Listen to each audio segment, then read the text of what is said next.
Ukraine strike Russia lifeline. Russia's Bryansk region. This is not just another target in Russia. It is a critical node on the Druzhba pipeline, a massive Soviet-era pipeline that pumps Russian oil to Europe. A video released by Ukraine's commander of unmanned systems forces showed a fireball tearing through the facility with entire clusters of fuel tanks engulfed in flames. Who is feeling the impact is the immediate question. It's not just Russia, but Europe. Hungary, Slovakia announced that Russian oil supplies have been suspended for at least 5 days following that strike. Both the countries are almost entirely dependent on Russian oil, and so this strike is more than just an inconvenience.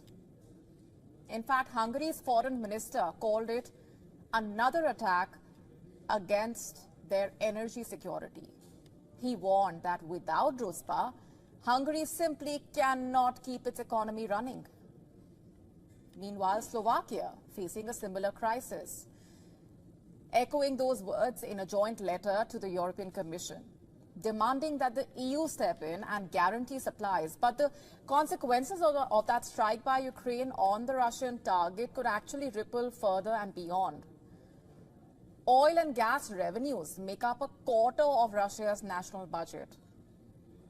Ukraine has made energy its target of choice, hitting refineries, depots, pipelines with drones and missiles almost on a daily basis. And the goal is quite clear. Ukraine wants to bleed the Kremlin's war chest dry. Already, Russia has reported fuel shortages in several parts, a problem that not only threatens civilian life, it also affects Russian military machine. But Russia is not staying silent. Russia has intensified its own strikes on Ukraine's energy infrastructure, deliberately targeting gas depots, electricity grids, heating supplies.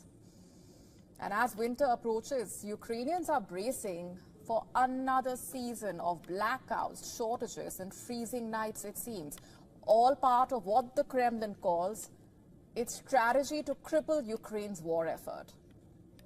And what about Europe? It finds itself trapped in the middle in a way. The EU had promised to phase out Russian oil and gas by 2027, but Hungary and Slovakia were two member countries that flatly reject that plan. They say that their economies would collapse without Russian crude. And so they have also opposed sanctions that Ukraine insists are